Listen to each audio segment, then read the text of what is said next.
سلطان راہی ان اداکاروں میں سے نہ تھے جو آئے اور چھا گئے۔ فلم انڈسٹری میں آنے سے پہلے اور آنے کے بعد انہوں نے بہت کچھ اٹھائے۔ راولپنڈی سے والد کی ناراضگی مول لے کر لاہور قسمت آزمانے آئے، جہاں خاصے غیر موافق حالات میں زندگی گزارنا پڑی۔ والدین سے ملنے پنڈی جاتے تو والد ان سے اپنا شوق، جسے وہ شوق فضول گردانتے، ترک کر کے کسی جگہ نوکری کرنے کو کہتے، پر وہ راضی نہ ہوتے۔ انہیں اپنے دن پھرنے کا یقین تھا۔ 1955 میں ایک سٹیج ڈرامے سے کیریئر کا آغاز کیا۔ موقع کی تلاش میں فلم سٹوڈیوز کے چکر لگاتے رہے، جس سے چھوٹے موٹے کردار ملنے کی راہ ہموار ہوئی۔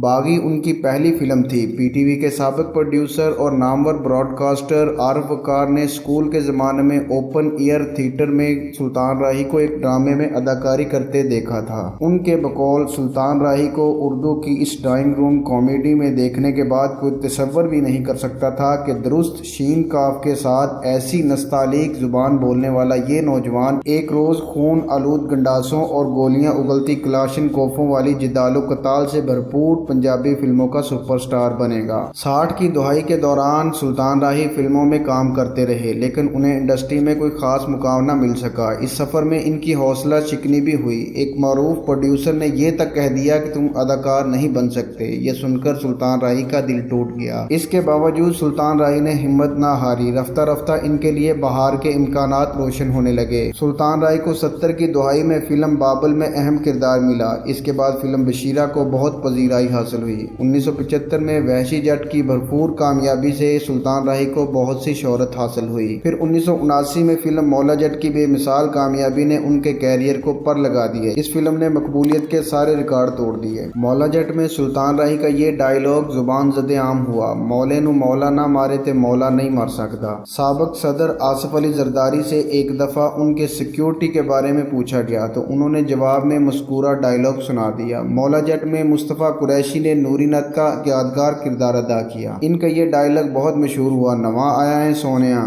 اس فلم کو ریلیز ہوئے 40 برس ہو چکے، لیکن اس کا ذکر اب بھی سننے اور پڑھنے کو ملتا ہے۔ بلال لاشاری نے اس فلم کا ری میک دی لیجنڈ آف مولا جٹ کے نام سے بنایا ہے۔ 70 کی دہائی میں سلطان راہی نے کامیابی کے جس سفر کا آغاز کیا وہ 80 کی دہائی میں بھی آب و تاب سے جاری رہا۔ اس عشرے کا آغاز ہی کامیابی کی نوید ثابت ہوا۔ 12 اگست 1981 کو ان کی 5 فلمیں شیر خان، سالہ صاحب، چن وریام، اتھرا پتر، ملے گا ظلم دا بدلہ ریلیز ہوئیں۔ اس کے بعد سلطان راہی نے سینکڑوں فلموں میں کام کیا اور مرتے دم تک انڈسٹری پر راج کیا۔ معروف محقق عقیل عباس جعفری کی انسائکلوپیڈیا پاکستان کرونیکل کے مطابق سلطان راہی نے مجموعی طور پر 804 فلموں میں کام کیا، جن میں 500 سے زیادہ فلمیں پنجابی زبان میں اور 160 فلمیں اردو زبان میں بنائی گئی تھی، جبکہ 50 سے زیادہ فلمیں ڈبل ویژن میں موجود تھیں۔ ان میں سے 430 فلمیں ایسی تھیں جن کا مرکزی کردار سلطان راہی نے ادا کیا۔ سلطان راہی کی مشہور فلموں میں بشیرہ، شیر خان، مولا جٹ، سالہ صاحب، چن وریام اور آخری جنگ اور شولے کا نام سر فہرست ہے۔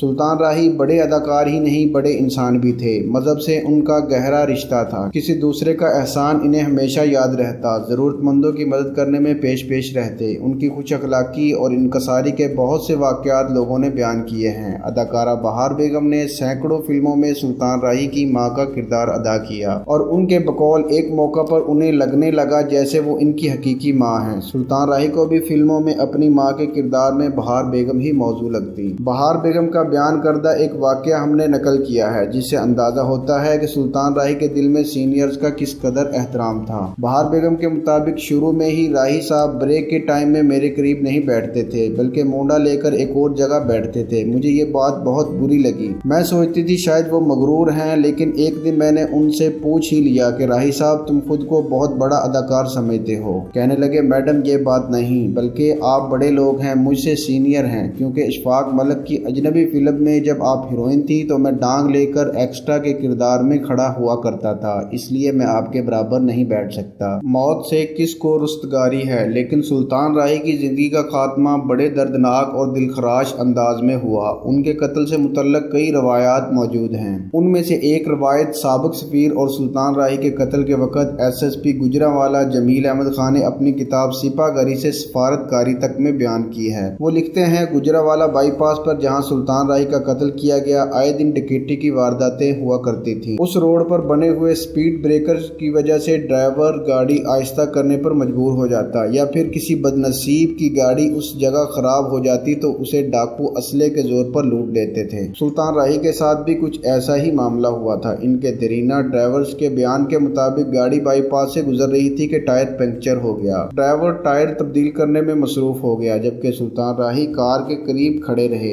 اتنے میں کچھ ڈاکو نمودار ہوئے اور ایک نے پستول راہی صاحب کے گلے پر رکھ دیا۔ فطرتاً یا عادتاً فلمی سٹائل میں سلطان راہی نے پستول کی نالی پکڑ لی، جس پر ڈاکو نے گھبراہٹ میں گولی چلا دی، جو سلطان راہی کے نرخرے سے پار ہو کر گردن کی دوسری جانب نکل گئی اور ان کی موقع پر ہی موت واقع ہو گئی۔ یقیناً اس کیس کی تفتیش میں عرق ریزی کی ضرورت تھی، لہٰذا میں نے جائے وقوع پر ہی شامیانہ لگا کر ڈیرا لگا لیا۔ گجرانوالہ کی تاریخ میں پہلی مرتبہ فوجی حکام سے رابطہ کر کے ایبٹ آباد سے سوراخ رساں کتے منگوائے گئے، جن کی مدد سے ایک ملزم کی گرفتاری عمل میں آئی۔ کیس کی اہمیت اور حساسیت کے باعث چند ہی دنوں میں اس کی تفتیش لاہور کرائم برانچ کے حوالے کر دی گئی، جو کہ پیشہ ورانہ اعتبار سے درست فیصلہ تھا۔ کرائم برانچ کے پاس جتنے وسائل اور ذرائع ہوتے ہیں، اس کی وجہ سے سیاسی لوگوں کے ملوث ہونے کی بھی تحقیقات کرنا آسان سمجھا جاتا ہے۔ لیکن سلطان راہی قتل کیس میں صرف ڈاکو کی فائرنگ کو ہی مد نظر نہیں رکھا گیا، بلکہ ان کی سیاسی لوگوں سے ملاقات کو بھی بہت اہمیت دی گئی۔ ایک بات اور واضح کر دوں کہ اس وقت پاکستان پیپل پارٹی کی حکومت تھی